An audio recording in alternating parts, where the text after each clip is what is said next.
Is the name, symbolic with the chain, 24 watch, every plain Jane, ride with the mob, check with me, and do your job, Earth is the name, symbolic with the chain, 24 watch, every plain Jane, ride with the mob, check with me, and do your job, Earth is the name, symbolic with the chain, 24 watch, every plain Jane. Революция больше не удел радикалов. В каком смысле? Сейчас столько революций, что каждый бунтарь. Богатые, бедные, правые и левые. Молодые, старые, нищие, банкиры. Блин, как это прекрасно. Все одновременно. Революция за революцией. Не думал, что за свою жизнь увижу столько революций. И каждая из них проходит так быстро, что люди даже не успевают ничего поменять. Ведь тут же наступает следующая революция.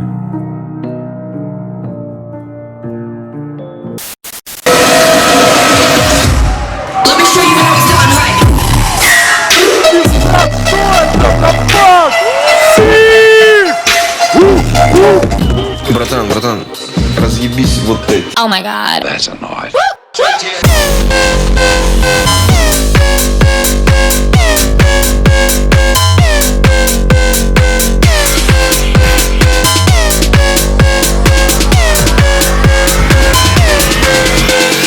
Скванчевая туса, брат!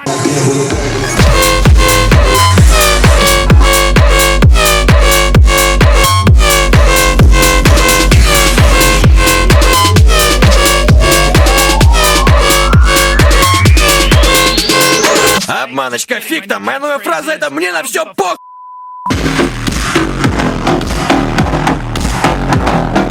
And it's the, yeah, that's, yeah, man, that's fucking dope.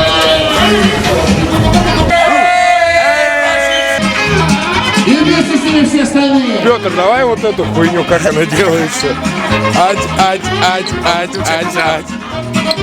Russian style, baby. Dr. Fresch, let's get it. Капчик. I'm Pickle Rick! Wait, this is so good. Алло, я только склончись пытаюсь. Yeah, maybe we should use Gangsta though, too.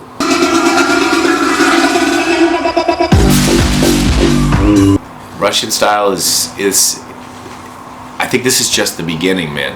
Of course it is. It could be a festival, it could be a real concept. He did a remix of Like a G6. You remember that song? Yeah, of course. So he did a remix of Like a G6. It was like hard dubstep, man. Like at that time, like very similar to what Excision was doing.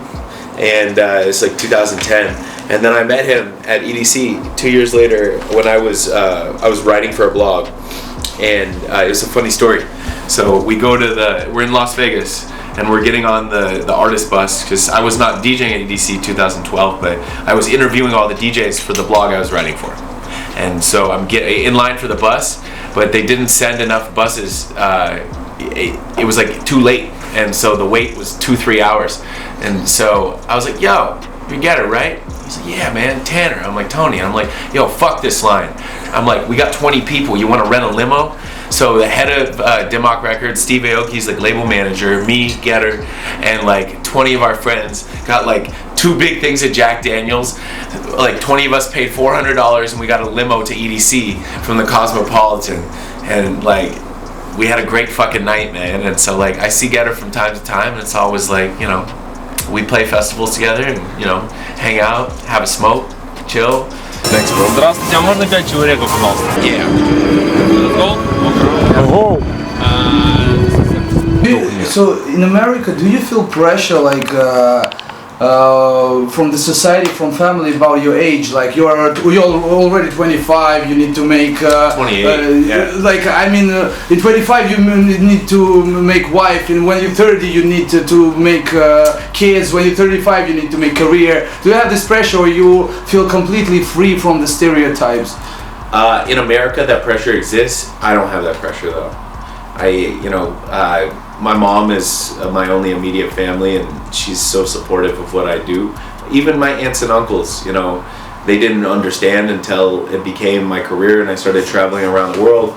Once that started to happen, you know, I started taking them to my shows in Los Angeles, and they understood it. You know, they also understand that it's very difficult. You know, I have had good relationships that came to an end and bad relationships that came to an end, and DJing definitely made it difficult to have. You need to have a relationship with, like, you know, someone that you want to marry if you're going to be dating someone while you're a DJ.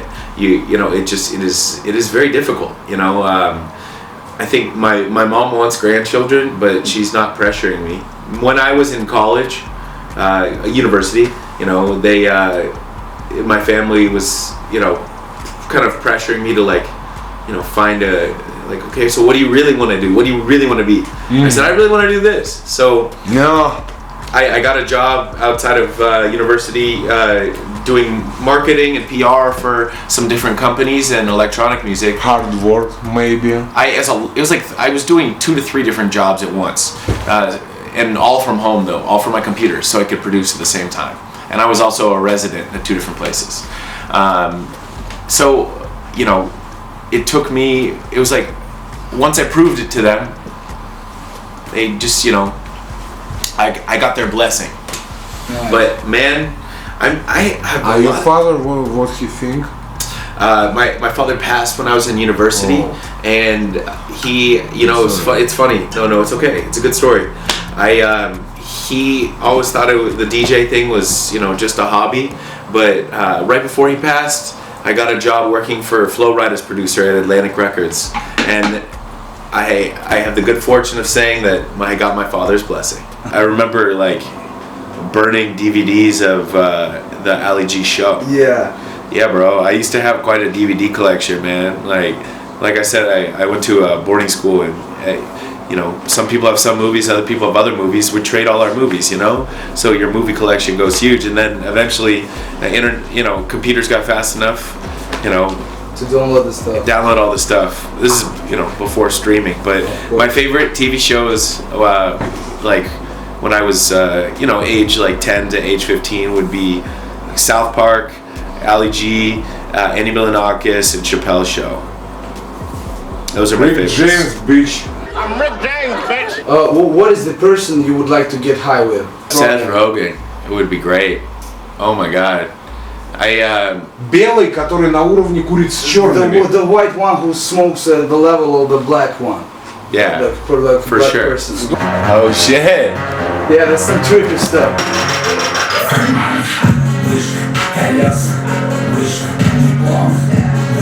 Тело Фреша ожидает моих рук, да, на котором дойду я такое не беру. Я по сне не берусь, за правоту, для чего мне ваши суки, я уже не буду. Hot as fuck, but tasty.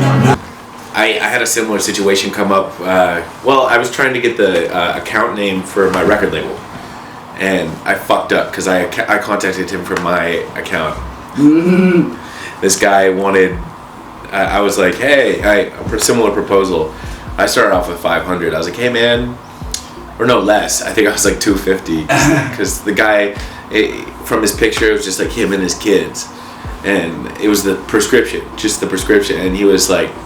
He's like, haha, 10K, and I was like, I had the prescription records already. I was like, that's out of my budget right now. And he's like, okay, how about 500, and then in 1 year, you pay me for each follower you have. And I'm like, fuck that, because I want 10K followers in a year, you know, fuck that shit. Like, you know what? At 1,000, I wish I had that deal. You know, that's for your name too. It's for the name that, you know. So we don't have much time left, so. Поэтому мы сделаем короткую версию. So we'll make a short version. Расскажи о своем дерьме. На этом диване всегда рассказывают истории с грязи в князи, как через всю боль. Это интервью вдохновит 3 человек, как интервью на Вакс-мотиве. Там чуваки 30-летние где-то в середине России пишут: бля, может мне тоже попробовать музыку писать, чтобы он понимал, насколько это все драматично, мать его. So tell us about your struggle, because every person on this couch tells a story of his life, how he made from dirt to the kings, from the bottom to the top. Zero to 100. Yeah, man. Lots of people tells their stories, and for maybe for some guys in the middle of the Russian Siberia or somewhere, it will be some motivation to start off maybe their careers and to go all in to purchase their dreams. И это в комментариях под интервью Wax Motiva. Чувак решил попробовать музыку. Yeah, and under Wax Motive's interview videos, there are a couple of guys who literally wrote their stories that because of this interview they put all in to start the music careers. So maybe you're gonna be the next motivation for some Russian kids. Come on, go for it. Yeah, let's do it. I started, playing bands, like I said, and back when I was a teenager. I discovered electronic music when I was like 15, 16, and that's when I started just, every day listening to electro, man, and it was proxy, it was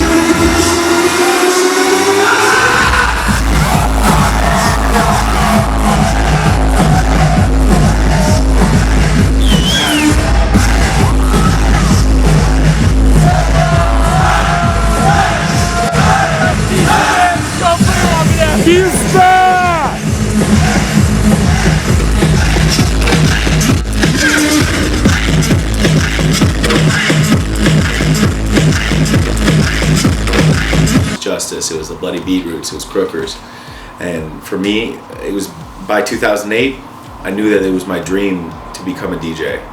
So what I did was, I got the software, I pirated whatever I had to in the beginning before I could afford to buy the plugins. Like everybody else. Yeah, man.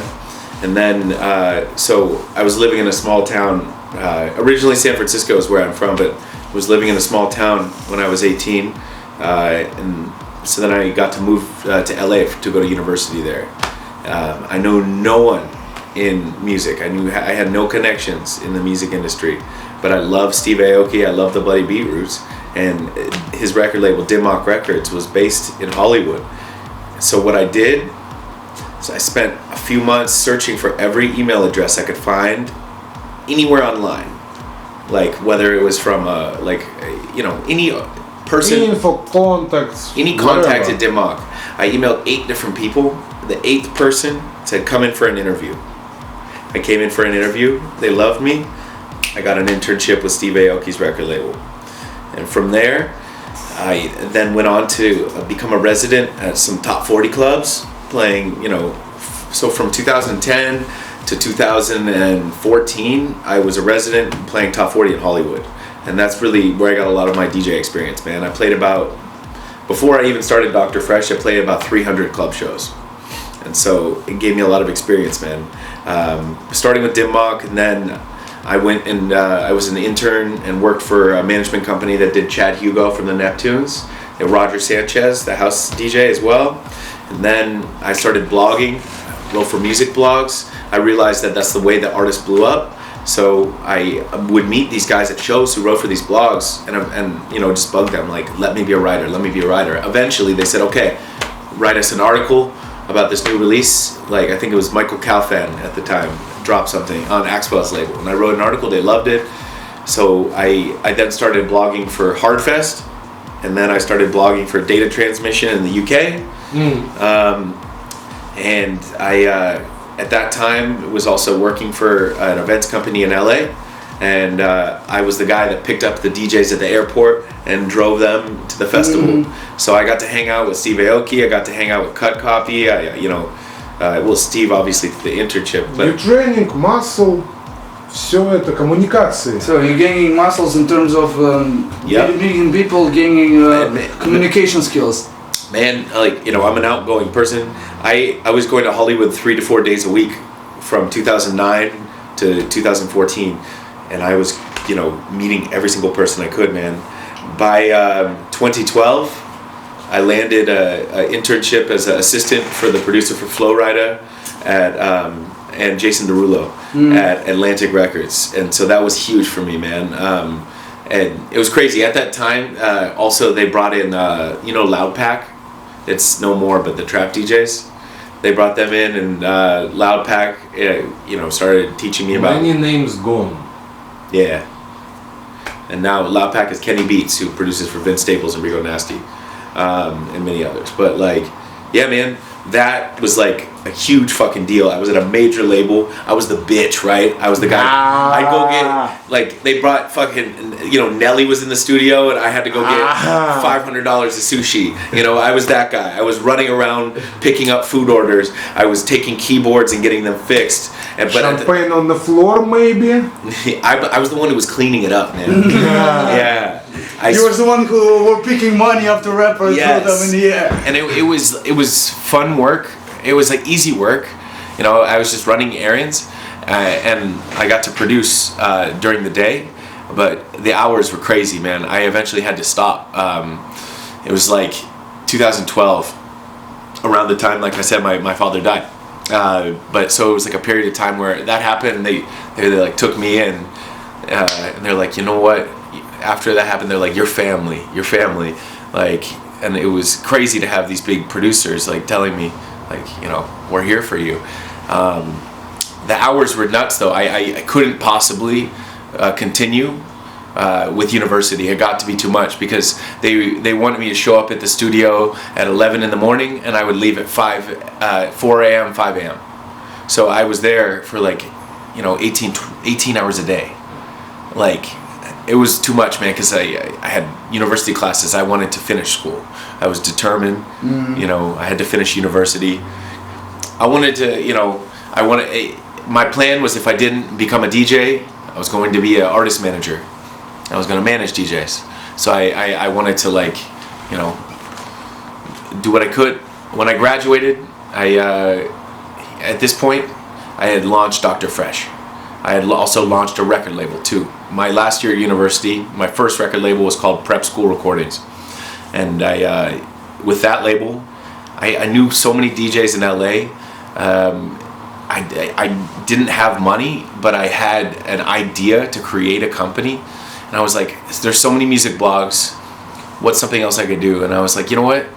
Steve Aoki, A-Track, Diplo, those were the guys that inspired me through their record labels. I'm gonna do my own. So I actually ended up signing several acts who got big. I signed Louis the Child's first EP, Illenium's first EP, Sunburn's first EP, Loud Luxury's first EP. And those are 4 artists that, you know, have hundreds of millions of plays now. And it's crazy. I mean, some of the first records from Illenium were like, man, like shit compared to what he's doing now. But I grew up with him in San Francisco. Sunburn, you know, I signed him. At the time, my studio production, my songwriting was okay, but my mixing, like studio mixing, sucked dick, man. So this is around the time I'm working at Atlantic. In addition to Atlantic Records, I meet with Sunburn. He was like the guy who taught me everything he knew. And he'd come over to my house. Luke Skywalker, Yoda. Yeah, exactly. Yeah, exactly. I was Luke, he was Yoda, man. And, you know, I actually met him for the first time, though, in 2010 when I was working for Steve Aoki. Because Sunburn used to be nobody. And he was like an electro DJ. He was signed to Chris Lake's old label, Rising, and he was making tracks. He had this one track that blew up, like fucking, like everyone, Deadmau5, David Guetta played it, and then he and his partner split up, and now his other partner's on Dirty Bird. But Sunburn hits me up because he at the time was DJing all around California, in opening up for like Wolfgang Gardner, opening up for Skrillex, like doing crazy shit. And he goes, because he was using a DJ controller, 2010, right? He goes, okay, we're gonna need to meet, man. And I was like, what? And he's like, you have CDJs, right? And at the time I had CDJ 1000s. And he's like, yeah, so the promoter told us that if we ever came back with a controller, we'd never be able to DJ in San Diego or LA again. And he's like, you gotta teach me CDJs, I'll teach you how to mix. And I was like, come over. He comes over, he gives me a terabyte of like all these samples. And, you know, we formed this relationship. So then I signed him to my label, and then it got to the point where we became like, you know, best friends. He would come over to my house for days at a time and just, you know, fucking smoke weed, sit on my couch, order pizza, and, you know, he's with my Kryptonite remix, my Big Boy remix, and with I'm trying to think, like my Cassie remix and my Nate Dogg remix. It's like 2013 to 14. He never goes produce for me, but he would come over and just watch me produce, and he'd be like, less compression. He's like, no, less EQ, man. He showed me everything.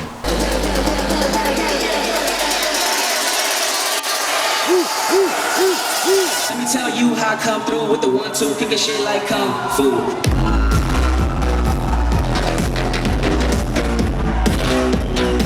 Should I start where you left the room? Mm-hmm. Cool. Yeah, so Sunburn, man, he was my Yoda. He'd come over to my house. This is like 2013. At the time, like my big projects were, I was making all of these remixes and releasing them online. Like I said, I had a record label. I wrote for blogs, so I knew a bunch of people. I wasn't a big DJ yet, but some people I was friends with were blowing up. Sunburn started to tour. Slander was touring. People in my network were blowing up, and I started putting these remixes out through blogs, and I started getting big on SoundCloud, and Sunburn would help me, coach me through mixing, man. He would just sit down, he wouldn't tell me what to do until I did something wrong, and they'd be like, no, why? He'd be like, less EQ. It's like, you don't need that much. Don't need that much reverb. Don't need that much compression. And, he really gave me all this knowledge that he developed on his own. Techniques that he created. And it helped me create my own techniques. And, having somebody like that to teach me, it was incredible, Ученик превзошел учителя, всегда есть человек, который тебя научит. Yeah, so it's all the time like a student overcome his teacher and stuff like this, and it's always somebody who will teach another person. So you will be someday a teacher for someone else. I'm a teacher for someone right now. Oh, that's man. I'll tell you about him. Yeah, he's also running my record label with me. He goes by Freak On. His name's Vinny. I met him 4 years ago. I was touring and he was finishing university, and I played a show where a bunch of kids from his university were partying. Have you heard of American Spring Break? Yeah. So I went to You see movie Spring Breaks? Yeah, exactly. So it's still massive. So what's crazy is I did it when I was at university. I did Spring Break twice. I've DJ'd Spring Break now. Do you have some trouble with your dick after banging some bitches? Some dirty bitches. In Russia, rappers рэперы всегда болеют. They always ill. Не кури с рэперами один косой. Don't smoke a joint with a rapper without a condom in it. Oh no. No. I'm clean. Thank you though. Thanks for caring. Thanks for caring. Yeah, Spring Break is a dirty place though. But yeah, I've DJ'd Spring Break like 12 times now. I've DJ'd 6 times as much Spring Break as I went to when I was a university man. So I go on Spring Break. I meet this kid because I had just started touring, and the resident DJ in Portland, Oregon, goes, "Hey, you're gonna love this kid. He's going to be the next big thing. He's just starting, but he has the best taste of music you'll ever meet." And I was like, "Fuck yeah!" I meet this kid, and we hit it off. He graduates university, and he becomes the resident in Portland, Oregon. And so every time I go to DJ in Portland, he opens up for me. We hang out, we get food. I realize this kid is, a goofy motherfucker just like me, likes the same funny shit. He's he worked as a firefighter and ambulance, they call them EMTs, when the ambulance comes. So that was his job after university. And was he like a driver or what? No, he was the paramedic. МЧСовец. Not a doctor, but administered to help people. But he was also a firefighter too. A lot of those guys do both. Yeah. Ambulance Marine? Ambulance Marine, yes. Yeah, so he was an ambulance Marine, and he was living with his parents his parents live on a farm in Oregon, outside of Portland, in the country. Country boy. Country boy, yeah, and but his taste in house music is fucking incredible, man. I mean, like, he's showing me everything from like the craziest UK bass, the craziest house, to the craziest trap, like, and tech house. And over the years, man, like, I was like, dude, we gotta, like, he was learning to produce, it was getting better, but he's very, very timid. You know, eventually he brought it up to me. He's like, I want to move to LA. And I was like, I think you should, man. And this is a year and a half ago. And I'm like, and I need somebody to help me with my record label. And he goes, boom. And he moves into my house. And so we're roommates now. And it took us a year and we started the record label. Over that year, I became his mentor. I became his Yoda man. I've taught him everything I know. And, you know, we literally live, our rooms are next to each other. Like, we have 2 studios in the house, and, like, you know, I'm helping. Like student life. Yes, man. Eat, work, sleep, eat. That's work, all we do, man. And smoke shit. Yeah, and but he's not a touring DJ, so he's hustling right now, bro. He works on the label. He works for like a food delivery company, and he works for a weed company. Like, and so he works 9-10 hours a day, and then he comes home and produces for 6 or 7 hours, bro. And then he sleeps, and then he wakes up. It's all he does. And occasionally he fucks bitches. On occasion. Yeah, he loves Sweet. He loves redheads and he loves Latinas. Hilarious. Он бы написал саундтрек порнухи, красивый. Would you make like a beautiful soundtrack for a porn movie? I would fucking love to. No, not ролик, movie там. Like a movie, like a decent one. Like a porn. Soundtrack. Yeah. I mean, if it's a good porn, Хули нет? Why not? why not?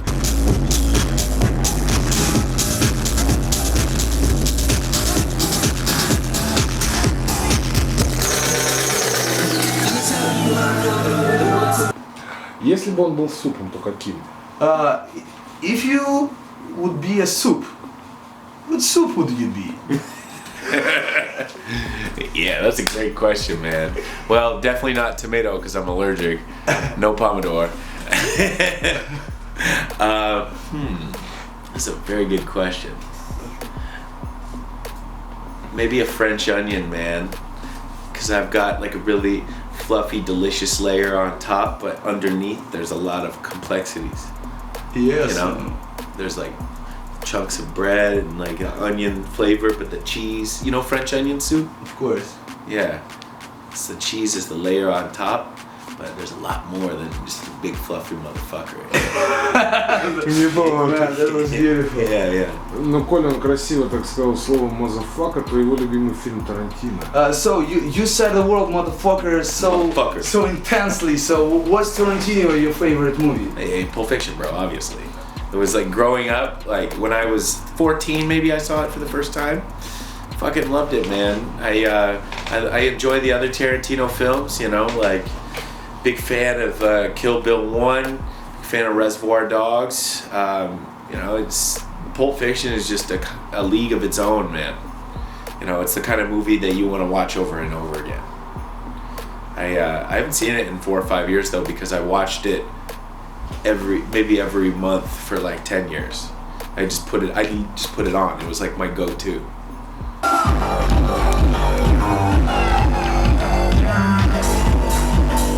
I'm proud to be a part of it, man. You know, it's important interview, important year for EDM. Russian EDM. It's like I am part of a lucky group of American которые узнали Россию artists that have come to настоящую. Russia, man. I'm blessed, you know. I can only think of, or at least out of Americans, you know, Jaws, Party Favor, the only guys that I know that have come here recently, and you know, they're more EDM. As far as house artists, like, I mean, I do a mixture, you know, I do electro, bass, it's kind of my own style. Для наших мам это все электронная жужжалка. For our mothers and parents, it's like electric noise, like it's not different. No, my mom has learned to understand it over the years. She definitely likes my my more mellow tracks, and she definitely likes the tracks where, because I sometimes go and make music at her house and get away. She lives outside of LA, and so she's heard me produce before, and she's like, yeah, I like the ones with less F-bombs, less fucks. You know, it's hilarious, man. It's like rock and roll to our grandparents, right? Yeah. It's just, you know, new style of music, right? I'm sure there's gonna be some weird shit that comes out when we're old that we don't understand. What the fuck? Where is our old house, bass house, and man? we're gonna be like, they don't make them like they used to.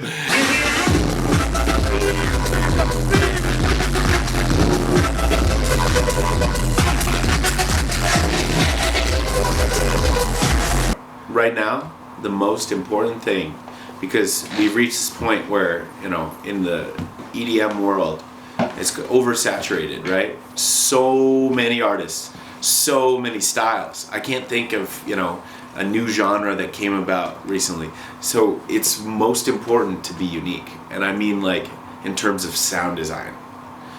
You come up with a unique sound, like Drezzo is a very good example, you know, Dusty Cloud's a great example too, you know. You come up with a sound that no one has ever made before, and if you continue to make variations on that sound, that's how you can make a career. Obviously you have to work very hard, do whatever it takes while you're working other jobs, while you're at university, whatever. That you when I go straight here, see.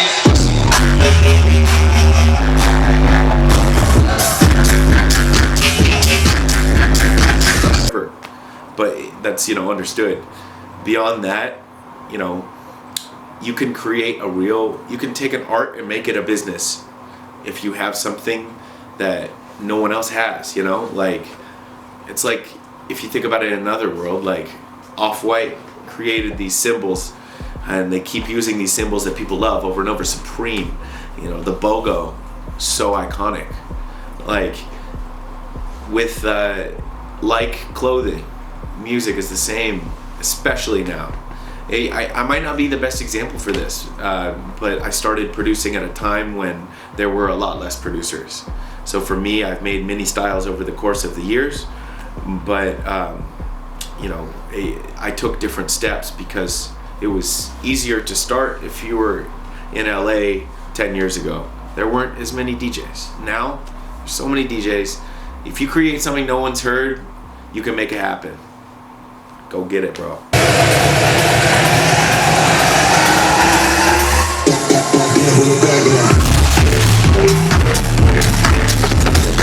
Давай спасем карьеру Методмена. Ему нужно сделать ремикс. Let's save Method Man's career. Make a remix on Method Man. Ты слушал его биты говно. His beats are shit now. I mean, The Last EP. The Last EP. I haven't. Один ремикс спасет его и преподнесет тебя. I think it'd be tight. I've always been a fan of Method Man. I like literally. Wu-Tang is a pillar of hip-hop, man. I did grow up more with the West Coast, but out of the East Coast guys, Nas and Wu-Tang are just, I've always been favorites, dude. I think there's something special about In the blood. In the blood, yeah. Something special about Method's voice too, man. It's so, and Bring the pain. Yeah, oh my God. It's like his delivery, like, yo, like, you know. What's happened with Busta Rhymes? Yeah, man. Busta Rhymes is another story. Ну не будем об этом. Fuck it. Maybe I'll get a Method Man feature. Я напишу об этом в Твиттере сегодня. Yeah, he will write in Twitter about it. У него есть Твиттер еще. Method Man still has Twitter. Он снимается в ужасных сериалах. He take parts in a shitty series. Ему реально не помешает реюнион карьеры. Yeah, a reunion of his career won't make bad for him. Благодаря тебе. Thanks to you. Yeah. You know, have you heard what Redman is doing now? Пизда, ты слышал это дерьмо? Пизда, да. Yeah, so JCO is a homie of mine, and I haven't met Redman, but I've also been a fan of Redman forever, obviously, and like, dude, the culture behind it too, not just them as artists, but like How High has been one of my favorite movies. It's like Часть 2 in progress. Yeah, it's gonna be the second part. Are you fucking serious? Really? Really? No way! Ты узнал об этом здесь. They're releasing a sequel? Да. Oh, have you seen How High? No. You need to go. It's like a Redman, Method Man from Wu-Tang, and the whole premise of it is that they smoke their dead friend. Remember this? Yeah. Du hast mich. Yeah. Du hast mich gefragt. Просто я всегда слушаю, что таксисты, блядь, я не прошу их выключать свою, мне реально He интересно. never tells taxi guys to turn off their music because he wants to understand also their culture. Same, dude, same. When I get into a taxi or a Uber and they're from a different country and they're playing maybe Indian music or, Ты понимаешь их вкус. Yeah, you understand their tastes better. Yeah, man. I even had a Ukrainian guy who he was like, Иван Дорн? he was like, show me Ukrainian. It was an Uber, and he was like, what do you want to hear? I was like, what you're listening to, man? He's like, some Ukrainian music. He turned it on. I was like, I've never heard Ukrainian music. Cool. You know, like I digest it.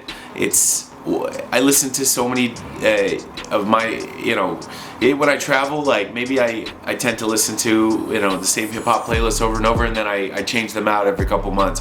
So, you know, I take my earbuds out and I'm like, play me your music, because when else would I discover music? Like I heard Indian rap, you know.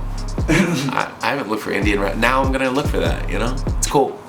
У меня, короче, идея. Проложим, ну что, и последний вопрос. Проложим мостик между Россией и Америкой. Я найду дико либо пиздатый трек, и он его ремикснет, либо артиста, с которым он проорет, и они сделают трек. Вот просто сделают трек во фри. Америка с Россией. В новую холодную войну мы будем дружить. Скажи ему это дело. So he's about to find some like a Russian track that will blow your mind, and you will make a remix on it. Or что? Я найду пиздатого артиста. Or he will find some dope artist. И они коллаборируют. And you will make a collaboration. И выпустить это бесплатно. And you will make it free. Во времена холодной войны новой.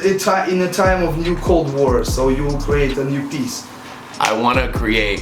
I need to, at the very least, remix a Russian rap song. I think it'd be huge for my growth here. It'd be huge for people here would appreciate it so much, because this country, out of any other country other than America, has come to like gangsta spoken to people in Russia, man.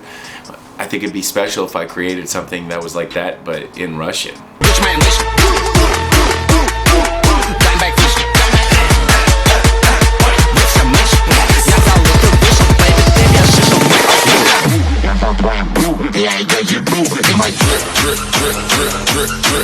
Not everyone knows Gangsta, the original song, but everyone knows Eazy-E's voice. And so I think that's why that track works so well, bro. It's gonna be kind of the recipe of everything I'm creating for the rest of this year. Everything I made in the last 6 months has been awesome house stuff. So like the next like 4 months of releases for me are gonna be just a ton of great house records with a little bit of electro too. I've got another. I did a remix for Rico Nasty that I gotta send you. It's mid-tempo. But yeah, man, it's like that's I guess how like what Nas did with his dad. I'm doing that shit with mixing old school hip hop, new school beats. Это все часть игры, верно? Познакомился с людьми, которые показали мне, что все не так плохо.